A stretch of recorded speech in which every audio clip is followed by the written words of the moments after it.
the hires real quick. We've been talking about it obviously all week. I mean, that's kind of just been the biggest thing. Who has been hired, who hasn't been hired. Mhm. Allie, I do want to get your opinions, and Dave, because I haven't really spoke with Dave about this. Let's grade the hires that we've got thus far. All right, let's start with Gerald Chapman. Dave, I'll go with you. Just give me a grade and why that grade. We talked about him a little bit last week, but let's kind of just give an overall overview, and then we'll go into the open spots as well.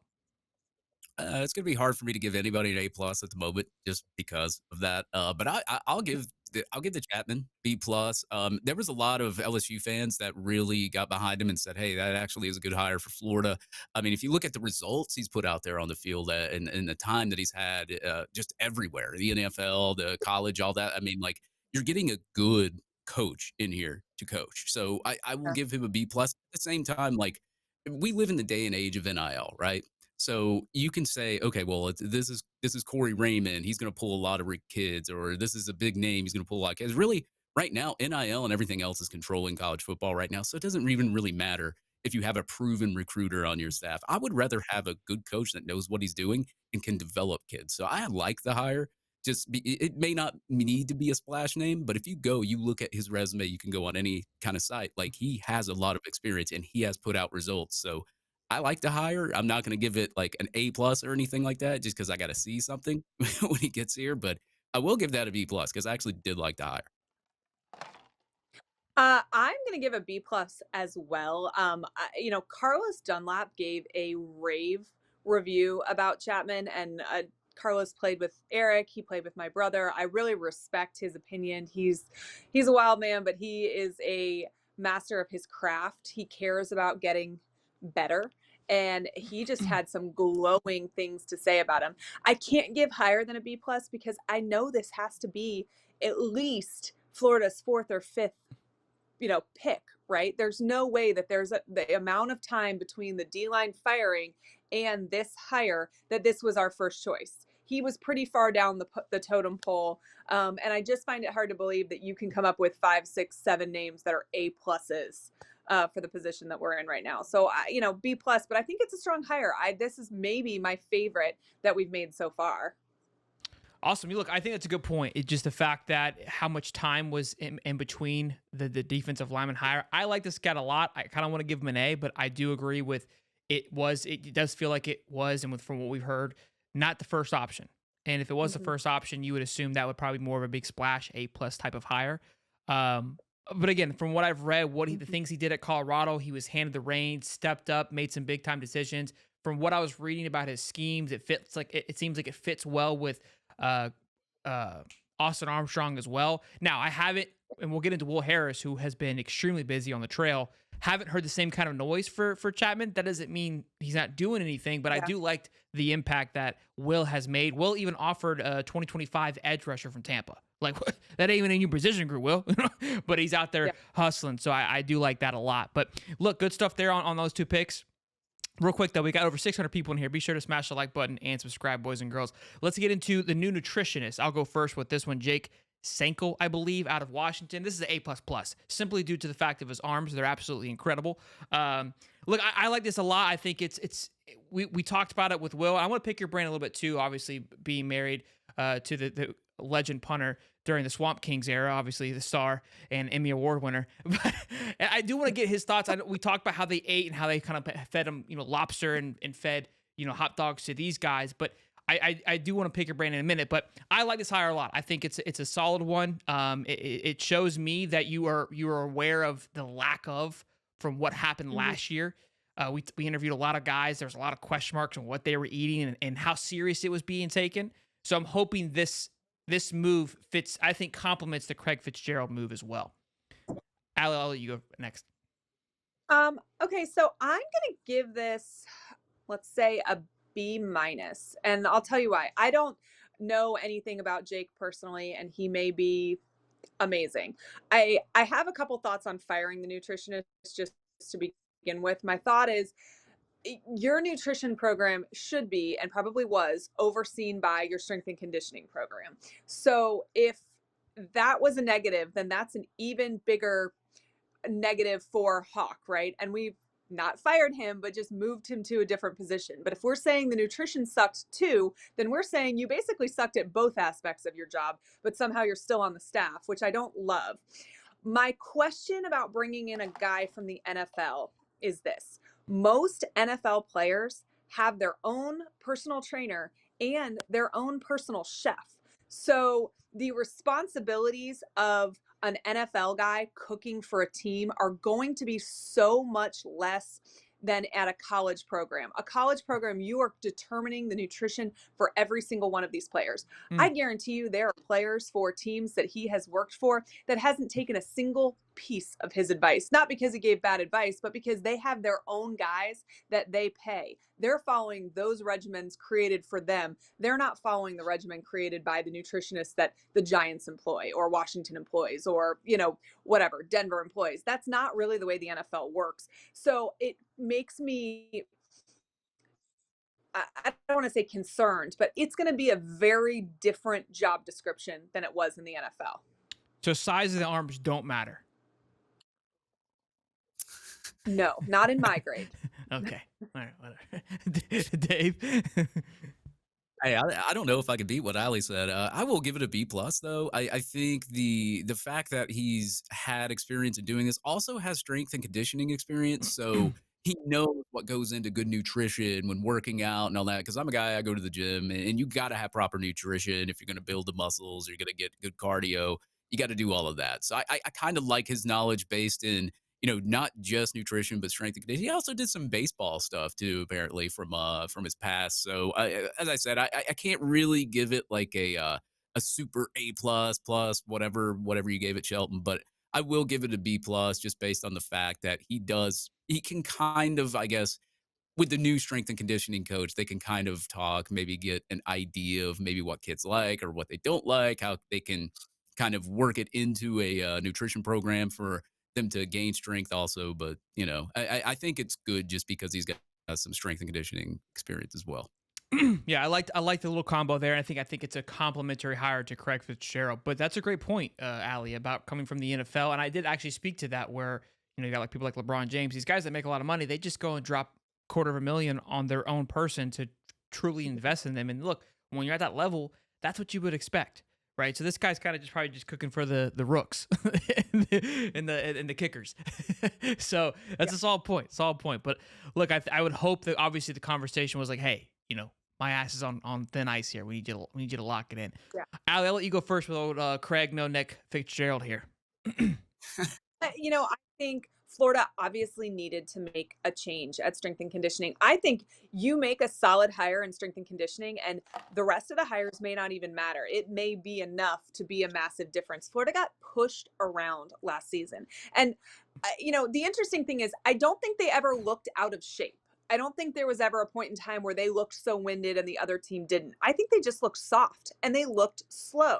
And, I know that there's the old adage that you can't teach speed, and that's true to an extent. But when you're signing 4-star guys, there should be some speed there. But we didn't get faster. We didn't get stronger. We didn't get better. And that has to come from the strength and conditioning program. And, I'm sure you guys have heard the same thing, but some of the stuff I've been hearing from the inside is that the players didn't respect him, and they didn't listen to him, and that there were even people going to outside sources for their training, which, in the NFL, that's what happens, in the NBA and the MLB. But in college, if you're going to work out at Gainesville Health and Fitness with a trainer, it means your strength staff is broken. It means something is wrong. It doesn't mean that you have, money to throw around. We saw that too happen when McElwain was the coach. There were guys working out at Gainesville Health and Fitness because they thought they were getting trained better. And I don't know if there's some tie between McElwain and Napier and their strength and conditioning. I know that's his mentor or whatever, but that happened then, and that is happening now, and that's a huge problem. So I almost think anybody you hired would have been a step in the right direction. Fitzgerald is very qualified. I think that's really good. I think the players will like that he has NFL experience. I'm going to give this hire an A based a lot of the fact that it had to happen. It didn't even matter who it was. A new hire had to happen for Florida to get better this year. Okay, we got to coop Ali up in the car for 3 hours every time before she goes on the show because she's coming out, throwing out the haymakers. Well, I love it. Look, I think I talked with Stephen Harris about this yesterday, And this is exactly what we said. I asked him, like, hey, what was it for you? He's like, we hated our strength and conditioning coach. And we talked about with Nick Del Toro, like, of how big, and what you just said, this could be the most important hire, because this guy is going to have them now for about two months by themselves, right? He's going to maintain everything they're doing. So this is going to set the tone for the rest of the year. And like you just said, Well, go ahead. that's it. That's it. This person sets the tone for how this team is. That quit or fight that you're looking for on 4th and 1 and the end of the fourth quarter, that's created over the summer. That's created in the spring. That's created in the weight room. That decision was made well before that moment in time on the field, and it was created by your strength and conditioning coach. This is who determines the mentality of your team. Are you dogs or are you not? It is the weight room. And we kind of were getting frustrated, and you were just saying, like, hey, things aren't changing. It's like, well, you can't fix somebody being physically just outmanning someone halfway through the season. It's too late. You've already lost. And that was something I noticed pretty soft. Yeah, and I think, and that's what he said. He goes, well, we hated, you won. Look, it's a kind of a corny thing to say, but you win the season in the off season, right? If it's harder here, when you hit the field, like, hey, this is the easy part. This is the graduation. I've said this before. When I raced my Ironman, right? When I showed up, one of the guys told me, who I've been training with, he goes, why are you nervous? He's like, this is graduation. All you got to do is walk across stage. You've done all the hard work already. That was all the training that I did. And that's exactly what this is. Like, the game is supposed to be the fun part, where you go out there, you just let it fly. You ain't got to think about it. Felt like we were fighting to get there. The games are the reward for the hard work that you put in during the off season. And, this team wasn't mentally tough. You can see it when you see players going after fans on Twitter. That's not a mentally tough team. When you see mental mistakes happening, like we saw at the end of the Missouri game or the Arkansas game or whatever else, that's not a mentally tough team. And that comes bro, from the weight. She been off the mic for a minute, boys. Golly. She's calling out everybody. Trevor, Princely, y'all heard it. She's talking to you. All right, Dave, I'll let you go, Dave. You fit. I was about to say, I don't know every time we have Allie on, I just don't know how to top it, man. But like me and her, we should go first. We should definitely go first. Like, she basically just we know why we're here. Right. We're here for the good looks. All right, that's why we're here, Dave. We know why we're here. Yeah, I mean, like, she thinks like me too. This is why I like her, because I was gonna give it an A too. I mean, when you look at his like resume, he has 20 plus years of strength and conditioning experience. He's been to South Carolina from 2009 to 2011. We know how those teams played. They played pretty well. Penn State, Houston Texans, Tennessee, New York Giants, now to Florida. I mean, a guy that, is that wanted by so many teams in the NFL and in college. That's a good strength and conditioning coach. And especially with 20 plus years of experience, the guy knows what he's doing. And I think obviously when you mentioned Mark Hockey, and I think anybody could tell you that any person would tell you that that's going to be an upgrade from anybody that you hire. And no offense to Mark Hockey, I like him to death. Great personality, great guy. The job wasn't getting done. And if you don't have the results, you got to go find somebody else that'll give you the results. So I like it, man. I'll give it an A.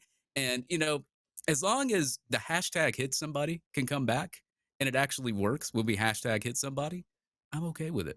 Just hit somebody. Yeah. Hard. Look, I like the hire a lot. I mentioned it a few episodes ago, firing or removing Mark Hawk, but firing him from strength and conditioning coach is the equivalent of cutting off your right leg, right? This is a very important role that gets overlooked, but it's somebody that you trust with your team, again, during the offseason and during the summer when you're not there. So this is a big time hire, even bigger than an offensive coordinator that people may not realize. Mm-hmm. So for him to even, just like you said, Allie, to make the move, it's you got to give it at least an A because of it. The limited neck gives me an A-, and the fact that he looks unapproachable is where I move up to an A+. Look, I'm not going to repeat everything. See, Allie, I'm not going to repeat all the things that you just said. I think he has a great history as well of his track record. Something I mentioned as well about his track record, because people were like, look, well, he's been here for 2 years and there for 2 years. Yes, sometimes guys are just here to go in, flip the thing over, and keep it moving, right? That is their role. You see it with big companies all the time. That could be his role. He goes in, he punches you in the mouth. He says, hey, the thing's ready to be handed off, but my job here is done. I'm not here to maintain it. My strength is pun intended, is to go in there, punch somebody in the mouth, flip this thing on its head, and then move on. So that was If I he was really punches somebody in the mouth, then he gets an A plus plus from me. So that was hopefully that spicy. Yeah, happens. I love it. I love it. All right, let's move on to the next hire, Will Harris. Look, I think he's got a little bit of a head start than the other guys because he's already been on the move. So I would allow, if you want to consider what he's done thus far, part of the grade, I'm cool with that because I think for how quickly he's moved. I mean, first day on the job, he had to go meet with Xavier Filsaime. Tweeted it out, like, love the energy right off the rip. Like, he knew what was at hand and knew what the task that he needed to get done. And obviously we lost him, but you know what? What did he do? Flipped it over and went and hung out with Gregory Smith, and that obviously worked out. And I think Gregory Smith's going to be a real treat that people are going to be overlooking. So, Dave, I'm going to let you go first so Allie doesn't steamroll you. And you go ahead and you give us the juice, big guy. Yeah, I was about to say she's going to anyway. I know. I mean, I'll give you a shot. Give you a fair fighting chance, Dave. Yeah, this hire, I don't want to go C because of how much effort he's put in. I'll go B minus. The only reason why is because he was going to get let go anyway from the current team he was on in the NFL. So I'm assuming he came here, and I'm not going to say he just came here just to get a job for like a year. We don't know that yet. We have no clue. But I do like the fact, the energy that he's putting in to recruiting. Like, he got right to work. I mean, he's posting, he's meeting up with these recruits. They're all visiting Florida here January the 3rd. A lot of them are DBs.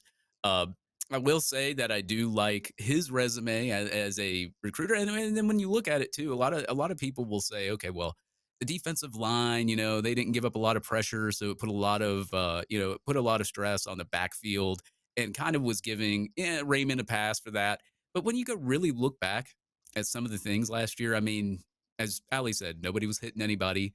The 50-50 balls that got thrown up, just about every single one of them got caught. I mean, players were there to make plays, and they weren't making plays. So what do you do in that situation? You coach them up to make plays, and that was not happening. So I like to hire anyway, just based on the fact that there was no plays being made last year. Hopefully there will be this year, along with strength and conditioning and everything else. Plus, as I said, he's had time in the NFL. He's shown that he has a good resume. Let's see if he can recruit. Can he recruit? Can he get kids out here? And he's got kids visiting. So he's doing his job so far in the offseason. So I can't really say that like this is a bad hire or a good hire. We're just gonna have to wait and see for the results, obviously, next year and after that. So I will give it like a B minus, and I'm not gonna give it a C just because I don't think that that's fair to him right now, because it still is the offseason.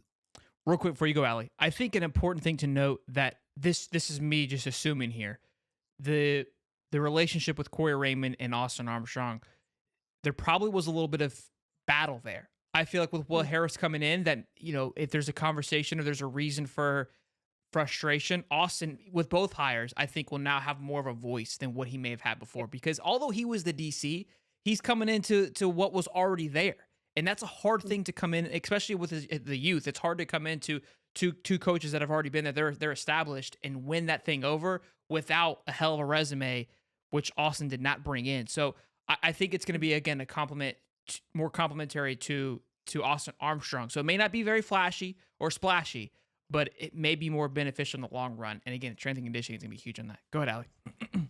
Yeah, I think probably something that led to Corey Raymond being let go was potentially his relationship with Austin Armstrong. I don't know from an inside perspective, but I can imagine that, an old, crusty, seasoned coach doesn't love taking, direction from a 30-year-old. Corey Crusty. Right? Call Corey Crusty. I mean, I don't mean that like, he's seasoned, right? He's been around the block, and I could see it being very frustrating to take advice from a guy who, was in college 10 years ago. 100%. And that doesn't have the resume that Corey Raymond does. I am frustrated because I would have loved to see what Corey Raymond could have done with a better D-line, because I do think that made his job way, way harder. I don't believe that he just forgot how to coach. We know that he's coached some incredible talent over the years, but, and I was shocked that was the first firing. I think, it was a position group that underperformed for sure. But if we're looking at position groups that underperformed, I don't know that that's where I would have started. I think we would be too short offensive linemen if I got to pick who gets fired first. And clearly that hasn't happened yet, or maybe isn't happening at all. But I like the hire. I'm going to say it's a B. I don't believe it was our first or second or probably third choice, but it was probably higher up on the list than maybe Chapman was or some of the others because it happened first. I like his resume. I think, he was only in the NFL for 1 year, so he has college experience, so he understands what he's getting into, which is my biggest fear with hiring NFL guys. It is just such a different world. They show up to practice, they coach their players, they go home, they watch film at home and whatever else, but that's it. There is not this whole other underlying of like keeping these players alive, keeping them out of trouble, re-recruiting them, throwing money at high school kids, finding kids in the transfer portal, tampering here, doing that. Like there's a whole nother aspect of football that exists in college that just doesn't in the NFL. And it's a hell of a lot more work.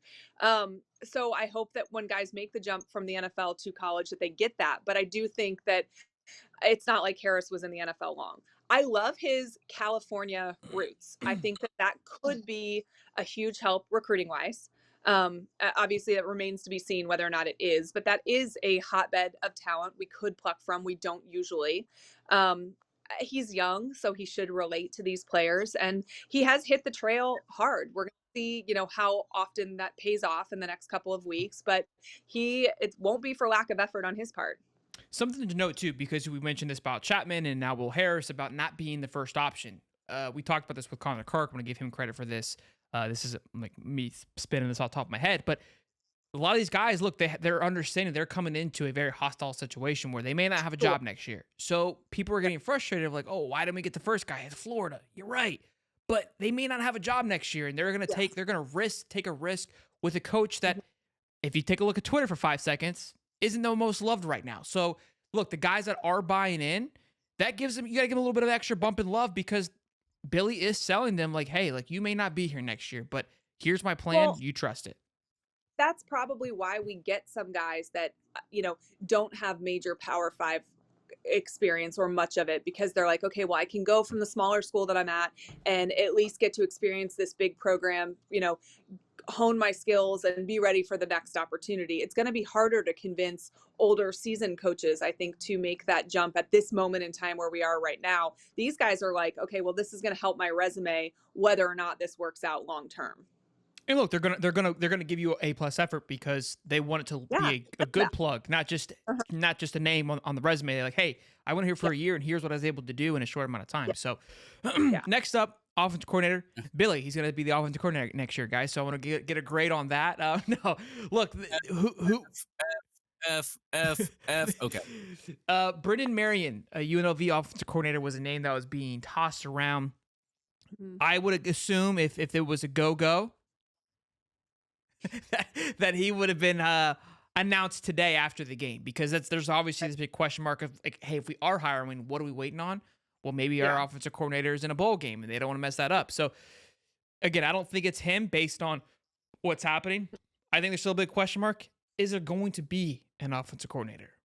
This is a 2-part question here, Alan. I'll let you go first. Do you think there's going to be one? If so, give me your future grade of what you think it could be. If he doesn't give it to somebody and he keeps it, I want a grade for that as well. Okay, so, Nick De La Torre had an interesting tweet today where he essentially said, does Billy Napier hire an offensive coordinator? And it was basically like, well, does he think the offense is a problem?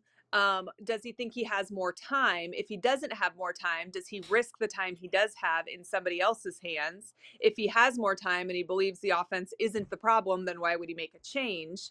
My thing is this. If Billy Napier hires an offensive coordinator, even if next year does not go as we would like it to, I think he bought himself some rope, right? If he hires one. If he hires one. You've acknowledged that there is a problem and you are attempting to fix it. And I think it somewhat restarts the clock. Not fully, but somewhat. And it kind of depends on who it is, too. If you hire somebody from inside, I think that is basically saying, like, I didn't want to make a change at all, but they kind of forced my hand. So here we are. Here's a pretend offensive coordinator, guys. I think if he goes outside of the program, that it shows that he seriously recognizes that there's an issue. And I don't personally think there's an issue with our offensive scheme. I think there's an issue with our in-game play calling. Billy Napier has not shown to have a great feel for the game itself. Well, and calling plays that continue momentum, uh, just it was frustrating to watch at times. The offense as a whole was successful. I think the scheme itself is good. His scripted plays at the beginning, Florida scores on their first possession more often than not on that scripted play. It's when he has to go off script that the problem comes in. So he needs somebody who that's their job. They're focused. They're not. I think Billy almost gets too much emotionally invested to what is happening at that moment. He plays momentum, which is not what you're supposed to do. You're supposed to skip to the game plan. And so I think that taking this off of his plate, allowing someone to call plays with his system could be successful. I think you should go outside of the program, but that does make it difficult because is somebody going to come and run your scheme? Or are they going to want to come and install something completely different? What does that do to your shortened time window that you have as head coach at the University of Florida? All of those things are different. If you promote from within, which I guess like a Russ Callaway or something like that, it's better than nothing because at least there's somebody else calling plays. But I would give that a C. I think that's a very minimal effort move there. If he goes out and hires somebody, I'm giving him an A for, I don't care who it is, because you're acknowledging your shortcoming. You've looked in the mirror and found something that you are admitting you are not the best person for the job for. And I think that that is really difficult for most college coaches. They all have huge egos. So that would be a great sign for us. And look, I think it kind of just goes back to these hires here. These are all setting your ego aside. Not all, but most, I believe. Mm-hmm. Again, firing Mark Yeah. Hawk, getting a new nutritionist, going after a defensive line coach, somebody that was loved, Corey Raymond. Like, these are ballsy moves that, like, I'm recognizing that there's an Mm-hmm. issue. I'm willing to make a change. And I think you make a good point. Like, you by yourself, maybe you don't have to win 9 games. Maybe you only win 6. You still gotta give us a bowl, Billy. And it Yeah, sounds crazy to think that we're negotiating for a bowl here, but I think and this is what I've been preaching for the last year and a half now, the landscape of college football has changed drastically.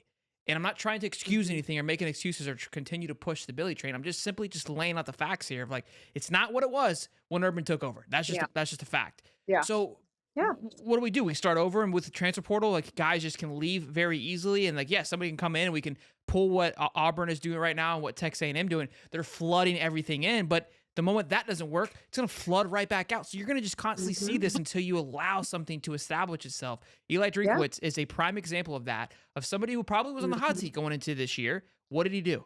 He hired an offensive coordinator, changed the whole name of the game. Yep. Now they're landing 5-star recruits out of nowhere. It's like, what the And hell? his What's in Missouri? quotes about that are so telling because he said he had to take something off of his plate. He had to allow himself to be more of the CEO, and he couldn't do that as the offensive coordinator. And it was almost literally like he was talking to Billy when he was saying those things. Don't wear too many hats. Oh, by the way, also hire a freaking special teams coordinator. Dave, Yeah. anything for you, buddy? Hey, we need Allie on here more often, man. I love Spicy Allie. She's going after it. way better than Polo Dave, that's for sure. I can't compete with her. When you look at it, and Florida averaging 30 points per game just about last year against FBS opponents. You look at it and you're okay with the double reverses and all that, but when you call those double reverses is what I have an issue with, is what she explained. You need somebody that can call the right plays at the right time, and you don't have to run a scripted play right at the beginning and then get completely lost during the game. I think that's the biggest thing. So, like, if you did hire an OC, I don't know, like, how much control he's going to give the OC or not. So if you get somebody like Korn, maybe he's a guy that can come in, give you some suggestions, call some plays while you're trying to take over. But really, I would rather have an offensive coordinator just take over the whole game.